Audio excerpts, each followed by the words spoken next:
오늘도 예배하기 위해 나온 여러분 환영하고 축복합니다. 우리 예배 가운데 임하실 하나님을 기대하시기를 바랍니다. 나에게 주실 하나님의 말씀을 기대함으로 예배의 자리 가운데 함께 하시기를 바랍니다. 여러분 오지라퍼라는 말을 아십니까? 오지라퍼. 이게 신조어까지는 아니고 조금 된 단어인데 느낌으로 아시겠지만 오지랖이 넓은 사람. 오지랖에 우리나라 말에 영어로 뭐뭐 하는 사람을 붙여갖고 오지라퍼, 오지랖이 넓은 사람을 의미합니다. 오지랖은 본래 겉옷 앞자락을 뜻하는 순 우리말인데요. 예를 들어 저희가 양복의 오른쪽과 왼쪽이 있는데 이 오른쪽 게 넓어서 왼쪽으로 이만큼 와서 덮어버리면 이 오른쪽 것이 왼쪽의 모든 영역을 침범했다라는 뜻으로서 오지랖이 넓다라는 것은 다른 사람 앞에 간섭할 필요도 없는 일에 참견하는 것, 그것을 오지랖이 넓다라고 이야기합니다. 그런데 여러분 오지랖이 넓은 사람한테 저렇게 오지라퍼 이런 뜻까지 이런 단어까지 붙이면서 그런 행동들에 대해서 지적을 하다 보니까요, 역작용으로 다른 사람에 대하여 절대로 아무 말도 하지 않게 되는, 그것이 마치 미덕인 것처럼 이야기되는 문제가 또다시 발생하기도 합니다. 이러다가 우리 사회가 그냥 서로에 대해서 그냥 무관심해버리는 그런 것은 아닐지 그런 안타까움도 있습니다. 요즘 우리나라는 특정한 행동을 하는 사람들을 이름 지어서 극단적으로 매도하는 모습들이 많이 나타납니다. 어떤 충자 붙이는 거 혹시 들어보셨나요? 웃자고 하는 말에 과도하게 진지하게 반응하면 진지충, 어떤 일을 굳이 길게 설명해서 재미를 떨어뜨리는 사람은 설명충, 격식을 중요하게 여기면서 융통성이 없는 사람은 선비충, 듣는 사람이나 보는 사람의 감정을 자극하는 말만 많이 하는 사람은 감성충. 이렇게 모든 행동들에 대해서 충, 벌레 충자예요. 충을 붙이면서 이야기하니까 오히려 사회에 문제가 생기기도 합니다. 그래서 이런 현대 사회를 되돌아보면서 어떤 사람이 이렇게 글을 썼습니다. 진지충이라는 말이 나오면서 생각이 없어지고 설명충이라는 말이 나오면서 자신이 아는 것을 나누려는 사람이 없어졌고, 선비충이라는 말이 나오면서 규율이 없어지고, 감성충이라는 말이 나오면서 감성이 사라졌다. 어떤 충이라는 말이 나오면 서로가 서로를 혐오하고 대의를 위해 일하는 사람은 작아졌다라고 말하기도 하였습니다. 물론 여러분, 우리가 누군가를 향하여 오지랖이 넓다라고 말할 때는 일반적으로 부정적인 의미로 이야기하기도 합니다. 책임지지도 않으면서 이 일 저 일에 다 참견하고 다니는 사람을 의미하기는 합니다. 그런데 우리도 누군가에 대해서 소식이 궁금할 때 또 물어봐야만 할 때는 누구에게 물어봅니까? 오지랖 넓은 사람한테 물어보면 바로바로 뭔가 답변이 나오지 않습니까? 그런 분들이 물론 부정적인 모습들이 많이 있기는 하지만 또 때때로는 그런 분들이 소외된 분들까지도 돌아보면서 살펴보는 긍정적인 측면들도 있지 않겠습니까? 그렇기에 여러분, 우리가 오지랖이 너무 넓어서도 문제겠지만 내일이 아닌 일도 두루 돌아볼 수 있는 시선이 우리에게도 필요하지 않을까요? 오늘 갈라디아서 본문은 이 갈라디아서를 마무리하면서 사도 바울이 갈라디아 교회에 당부하는 마지막 말씀입니다. 우리가 거듭해서 보았던 것처럼 갈라디아 교회는 율법주의자들이 들어와서 율법을 지키고 할례를 행해야 된다라고 강조해서 말하였었습니다. 사도 바울은 갈라디아 교회가 그들과 같은 잘못에 빠지지 아니하고 다시는 그들의 유혹에 흔들리지 않는 그리스도인의 삶에 대하여 강조해서 이야기했었습니다. 그런데 여러분, 생각해보면 이 율법주의자들이 바로 오지라퍼 아니겠습니까? 자신만 구원받으면 되는데 다른 사람을 참견하고 다니면서 야, 이것은 잘못이다, 넌 이런 죄를 지었구나 라면서 참견하고 지적하며 다닙니다. 야, 너 그렇게 해서 어떻게 구원받겠냐, 율법도 행하고 할례도 행해야 되지 않겠냐 라면서 구원에 대하여 참견하고 다닙니다. 그런데 사실 하나님을 믿는 사람은요, 다른 사람의 구원에 대해서 오지랖을 부릴 수밖에 없습니다. 나만 거룩하며 나만 구원받으면 끝이 아니라 다른 사람을 구원으로 인도해야 하는 그 역할을 맡고 있는 것이 하나님을 먼저 믿은 사람들의 책임 아니겠습니까? 그것이 바른 모습이기 때문에 성경도 거듭 다른 이를 구원으로 인도할 것을 명령합니다. 그런데 율법주의자들의 문제점은 무엇입니까? 사실은 되돌아보면 자신들도 율법을 다 지키지 못하고 있는 것이 아닙니까? 그저 남들보다 하나 더 지킨다고, 남들보다 하나 더 행했다고 나는 옳고 너는 그르다라고 말하는 것이 잘못된 것 아니겠습니까? 그러면서 그것으로 자신은 덜 지킨 사람보다 더 거룩하면서 지키지 못할 것을 다른 사람에게 강요하며 지적하고 있었던 것이 당시 율법주의자들의 일반적인 형태였습니다. 사도 바울은 성령 충만한 신령한 그리스도인들이 죄인을 대하는 태도가 이런 율법주의자들과 같아서는 안 된다라고 말씀하고 있는 것입니다. 그래서 이야기합니다. 여러분, 되돌아보면 우리도 그렇지 않습니까? 다른 사람보다 뭐 하나 더 알게 되면 어떻습니까? 나는 이제 이거 알았으니까 저 사람의 부족한 것이 보이지 않습니까? 그러면 내가 그 사람보다 무척이나 대단해 보입니다. 이런 것들을 사회적인 현상으로는요, 어려운 말로 더닝 크루거 효과 이런 말을 붙입니다. 능력이 부족한 사람이 오히려 자신의 능력을 과대평가하고 능력이 뛰어난 사람은 자신의 능력을 과소평가하는 것입니다. 마치 대학교에서 여러분 누가 가장 똑똑해 보이냐면요, 학부 들어가 전공 공부를 막 시작한 사람이 제일 똑똑해 보여요. 자기가 다 알고 있는 것처럼 이야기합니다. 그런데 정작 물어보면 자세한 것은 하나도 모르고 있어요. 그런데 누가 제일 모르는 것 같아요? 대학원생이 되고 교수가 되면 나 그 부분은 잘 몰라 하면서 이야기하는데, 근데 내가 아는 거 이야기하자면 하면서 줄줄줄줄 이야기하기도 합니다. 여러분 혹시 운전 배워보셨나요? 운전 누가 제일 잘해요? 학원에서 운전 막 시작하면 나 운전 좀 한다라고 학원에서 운전 시험장을 운전하며 다닙니다. 그런데 그러다가 도로에 나가면 어떻게 됩니까? 도대체 할 수 있는 것이 아무것도 없는, 마치 내가 모든 것을 다 할 수 있을 것 같았는데, 내가 모든 것을 다 아는 것처럼 보였는데 사실은 그렇지 않은 모습들을 우리가 갖고 있기도 합니다. 점차 우리는 내가 자신이 모르는 것이 많다라는 것을 깨닫게 됩니다.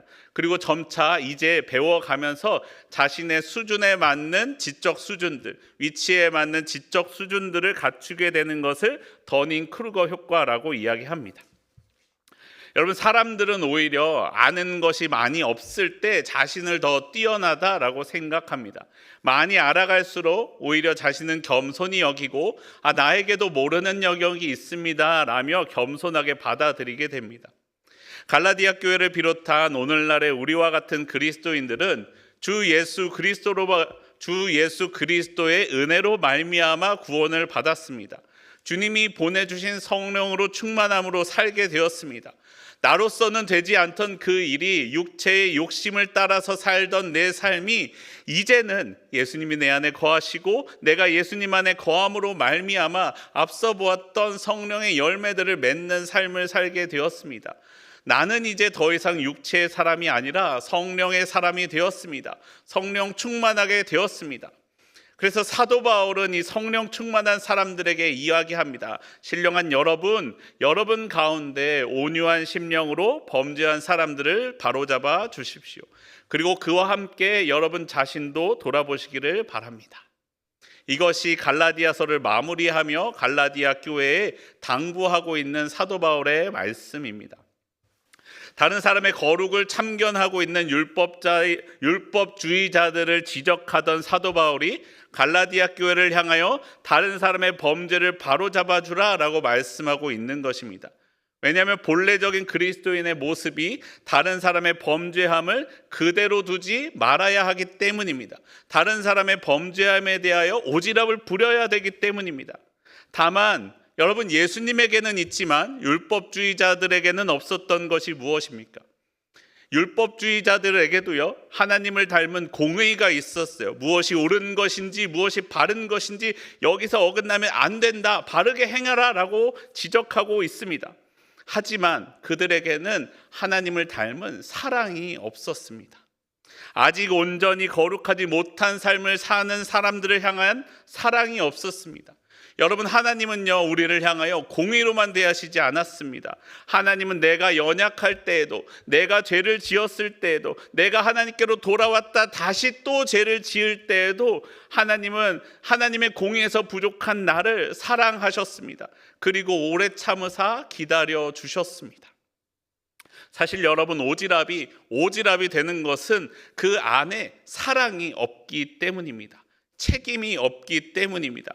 내가 다른 사람에 대하여 관심을 두면서 그 관심을 두는 것이 그를 위한 것이 아니라 내 호기심을 채우기 위한 것이 되면 오지랖이 되는 것이죠.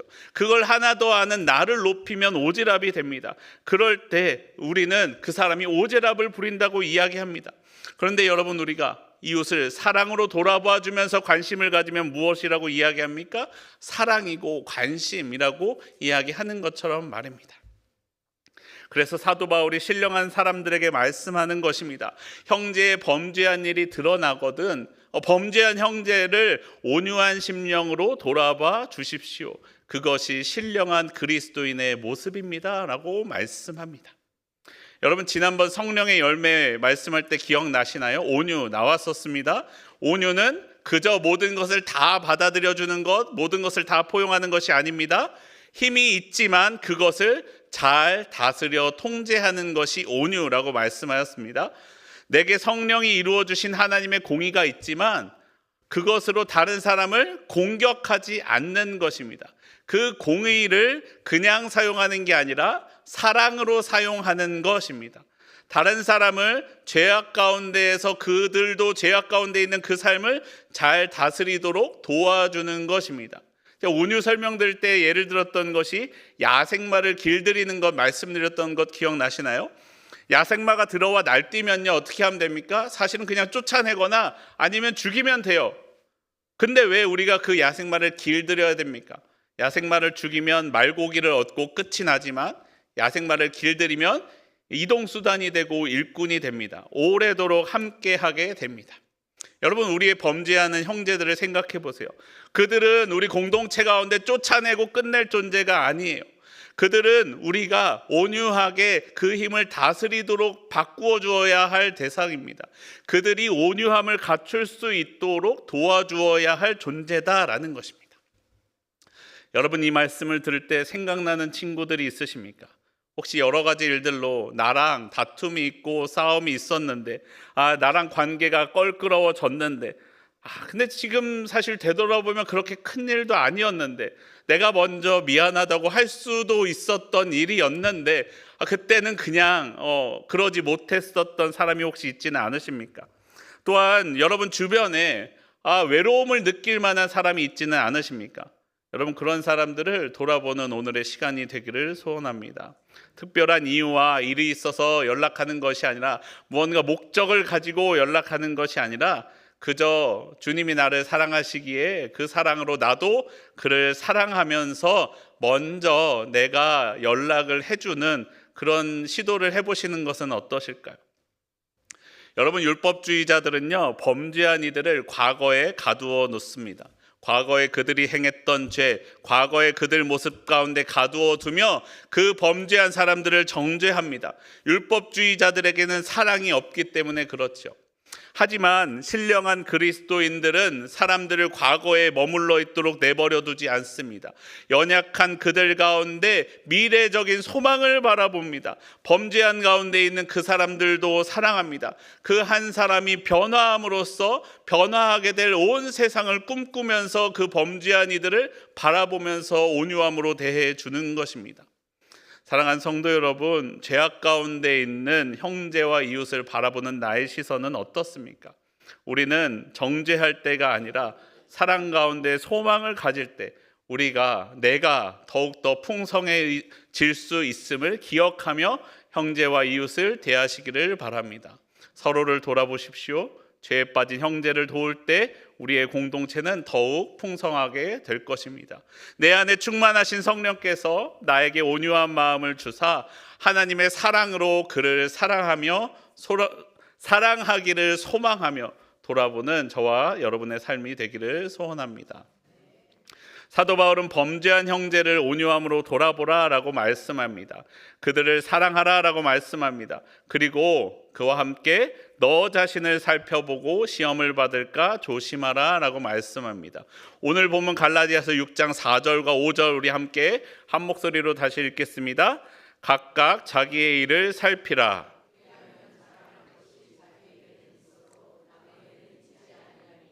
각각 자기의 짐을 질 것이라. 아멘. 신령한 그리스도인들은 각각 자기의 짐을 잘 지는 것이 필요합니다.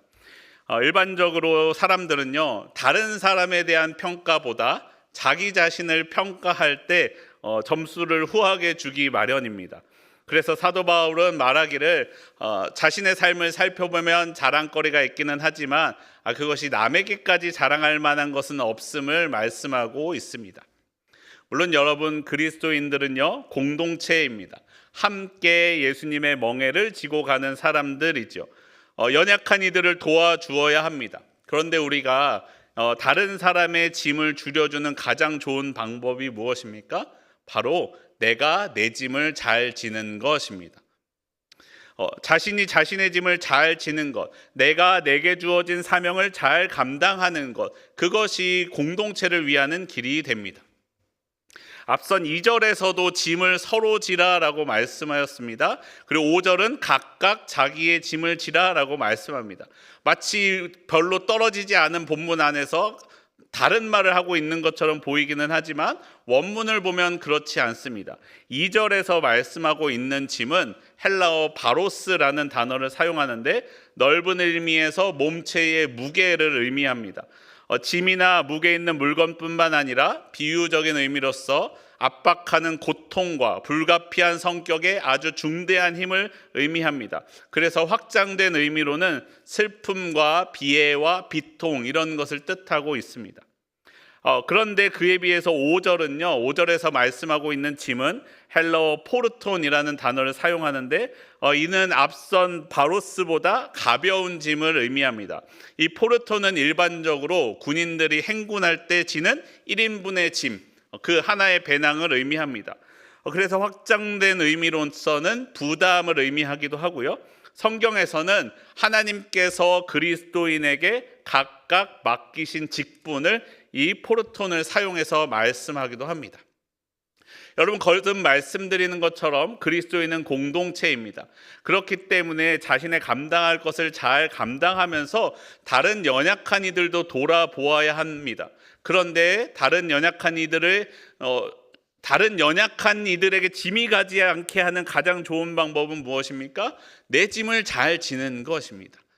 내가 내게 주어진 사명을 잘 감당하는 것, 그것이 공동체를 위하는 길이 된다라는 것입니다. 여러분, 만약에 어머니가 가게를 하시면 자녀들은 종종 가게에 나가서 어머니를 도울 수가 있죠. 학생인 자녀가 시험 기간에도 나와서 어머니를 돕는다라고 생각해 보십시오. 어머니가 그 자녀를 향해서 뭐라고 말씀하겠습니까? 가서 공부해라. 그게 나를 돕는 거야. 그렇게 말하지 않겠습니까? 자녀는 자녀 자신에게 주어진 공부의 사명을 다하는 것이 어머니를 위한 길이 되고 가족 공동체를 위한 일이 됩니다. 내게 주어진 짐을 잘 지고 나아가는 것입니다. 가족에서 아버지는 아버지로서, 어머니는 어머니로서 해야 할 일이 있습니다. 자녀도 자녀로서 자신에게 주어진 일을 잘 하는 것, 그것이 어머니와 아버지를 돕는 일이 된다라는 것입니다. 가족은 그렇게 스스로의 사명을 잘 감당함으로써 서로를 도와가며 하나의 공동체가 되어갑니다. 때때로는 우리가 율법주의자들의 모습처럼 다른 사람의 잘못을 지적할 수도 있습니다. 잘못된 것을 잘못되었다라고 말하는 것 자체가 잘못은 아닙니다. 하지만 앞서 보았던 것처럼 다른 이를 비난하기 위해서 잘못을 말하는 것이 아니라 그가 흔들리지 않고 바른 길을 갈 수 있도록 말해주는 것입니다. 또한 여러분, 이런 유명한 말이 있습니다. 남을 손가락으로 가리키면, 손가락으로 가리켜보세요. 손가락으로 가리키면 하나는 그를 가리키지만 한 손가락은 하나님을, 나머지 세 손가락은 자기 자신을 가리키고 있음을 우리는 기억해야 됩니다. 남에 대해서 이야기할 때에는 먼저 자기 자신을 하나님 앞에 잘 돌아보아야 합니다. 그리고 이 세 개의 손가락으로 나를 돌아보며 하나님께서 나를 대하시는 방식으로 나도 그를 대해 주어야 한다라는 것입니다. 사랑하는 성도 여러분, 우리는 나의 짐을 잘 지고 있습니까? 우리는 남의 잘못을 보기보다는 먼저 내 삶을 성령 충만하게 가꾸어야 합니다. 주님이 내게 주신 사명, 나의 짐을 잘 감당하며 나아가는 저와 여러분의 삶이 되기를 소원합니다. 내가 먼저 주님 안에 거하며 내 삶을 충만하게 하시는 주님과 함께 우리가 나를 돌아보고 또한 연약한 이들을 사랑으로 돌아보아주는 참된 성령의 공동체가 되어가는 저와 여러분의 삶이 되기를 소원합니다. 사도 바울은 갈라디아 교회의 공동체를 향한 이 편지를 마무리하면서 거듭 당부하고 있습니다. 우리는 성령 충만한 신령한 형제요 자매가 되어야 하며 신령한 공동체가 되어야 합니다. 신령한 사람은 형제를 향하여 육체로 심지 않습니다. 성령으로 심습니다. 오늘 본문 6장 8절 말씀 우리 함께 한 목소리로 읽겠습니다. 자기의 육체를 위하여 심는 자는 육체로부터 썩어질 것을 거두고 성령을 위하여 심는 자는 성령으로부터 영생을 거두리라. 아멘. 그러면서 말씀합니다. 성령을 위하여 심는 자는 성령으로부터 영생을 거두리라. 영생을 거둘지도 모른다라고 말하는 것이 아니라 영생을 반드시 거둘 것이다 라고 말씀합니다. 다만 여러분, 문제가 무엇입니까? 그 영생의 성령의 열매가 내가 바라는 타이밍에 그때 이루어지지는 않을지도 모릅니다. 내가 바라는 대로 그가 변하지 않을지도 모릅니다. 왜냐하면 그것은 나를 위하여 심는 것이 아니기 때문입니다. 누구를 위하여 심습니까? 주를 위하여 심기 때문입니다. 내 힘과 내 능력으로 심는 것이 아니기 때문입니다. 하지만 성령으로 우리가 심으면 반드시 영생을 거두게 된다라고 말씀합니다.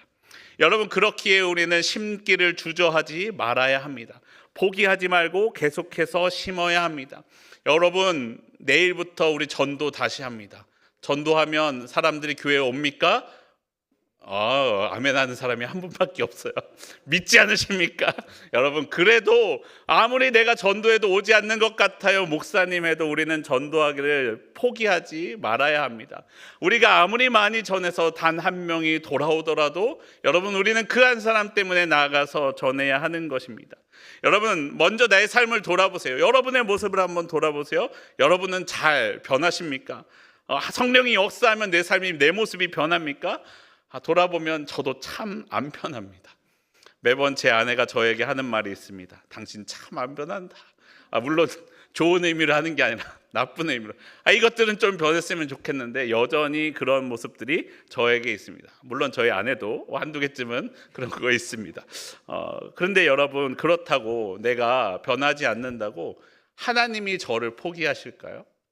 하나님이 나를 향하여 의호야, 넌 참 40년 넘게 내가 너에게 역사했는데 너 안 변하는 거 보니 넌 안 되겠다.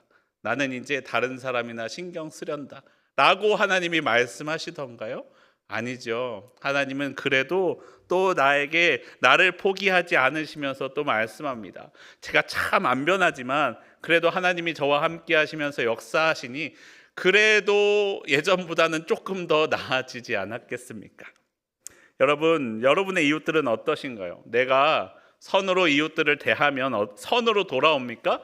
아까 말씀드렸듯이 오래전에 싸웠던 그 친구에게 내가 먼저 사과하려고 전화를 했을 때 그럼 그 친구도 옳거니 나도 화해하기를 기다렸다 하면서 받아주시나요? 그랬으면 좋겠지만 그렇지 않을 수도 있다는 거예요. 오히려 더 버럭하면서 너 왜 연락했냐 라면서 싸움이 오히려 날 수도 있어요. 그러나 여러분, 포기하지 마시기 바랍니다. 하나님이 나를 포기하시지 않는 것처럼 여러분도 선을 행하기를 포기하지 마시기 바랍니다. 아무리 응답이 돌아오지 않아도 낙심하지 마시기 바랍니다. 하나님이 낙심하지 않으시고 나에게 은혜를 베푸신 것처럼 여러분도 낙심하지 말고 선을 행하시기를 바랍니다. 특별히 여러분 가정 가운데 믿지 않는 아내와 남편이 있으시다면, 믿지 않는 자녀들이 있으시다면 포기하지 마십시오. 끝까지 붙들어 주시면서 그들을 향하여 기도하며 선을 행해 주시기를 바랍니다. 내가 변하나 네가 변하나, 내가 포기하나 네가 변하나 한번 두고 보자 라면서 끝까지 선으로 행해 주시기를 바랍니다. 그래서 사도 바울은요, 우리에게 이렇게 말씀합니다. 갈라디아서 6장 10절 말씀입니다. 그러므로 우리는 기회 있는 대로 모든 이에게 착한 일을 하되 더욱 믿음의 가정들에게 할지니라. 더욱 믿음의 가정들에게 선을 행하시기를 바랍니다. 왜 그럴까요? 여러분, 우리 믿음의 동지들에게 선을 행하면 어떻겠습니까? 믿지 않는 사람에게 행하는 것보다는 조금 더 빠르게 반응해 주지 않을까요? 기대할 수 있죠. 그가 성령으로 변하는 것과 또 그가 나에게 좋게 선으로 응답해 주는 것을 우리가 잘 볼 수 있지 않겠습니까? 그래서 여러분, 길을 가시다가요, 누군가 전도지를 건네주시면 나 교회 다녀요 하고 안 받지 마시고 받아주셨으면 좋겠어요. 물론 여러분들이 좋은 마음으로 이것이 믿지 않는 사람에게 하나라도 더 갔으면 좋겠는 마음으로 받지 않으시는 마음은 잘 알고 있지만, 여러분, 주는 입장에서 생각해 보시면 안 믿는 사람도 나 교회 다녀요 하면서 갈 수도 있는 거잖아요. 이걸 내가 받아주면서 그 사람의 마음이 주는 마음을 생각하시면서 그 사람에게 위로가 되기를 바라면서 여러 번 주시면, 물론 자꾸 2개, 3개가 쌓이면 저 사실은 다녀요 하면서 돌려주지만, 누군가 건네실 때 아무 말 없이 감사합니다 하면서 받아주시기를 부탁드립니다. 그러면요, 여러분, 우리가 그것을 연습하다 보면 처음에 이렇게 좋게 반응이, 피드백이 오다 보면 그렇지 않게 오는 사람들을 향하여도 먼저 우리가 웃으면서 건네줄 수 있지 않겠습니까? 만약에 처음 전도 나온 사람이 다 다니면서 거부하는 사람들만 만난다면 우리나라 사람들은 다 교회에 다니나 보다 생각하겠지만, 누군가 받아주면 내가 전하는 이것으로 언젠가 한 사람이라도 변하지 않겠느냐 기대할 수 있지 않겠습니까? 여러분, 본래 일이 잘 되지 않을 때는요, 할 수 있는 작은 일부터 하는 것도 좋습니다. 그 작은 일이 크게 변하여 돌아오게 될 것입니다. 사랑하는 성도 여러분, 우리가 성령 충만한 신령한 그리스도인들이 되기를 소원합니다. 먼저 나를 되돌아보며, 그리고 다른 사람의 짐도 함께 나누어지며 서로 선을 행하고, 또 믿지 않는 이들을 향하여도 선을 행하고, 범죄한 이들을 향하여서도 온유한 마음으로 되돌아볼 수 있는 신령한 그리스도인이 되어가는 저와 여러분의 삶이 되기를 소원합니다. 우리 함께 주 안에 우리 하나 함께 찬양하고 기도하겠습니다.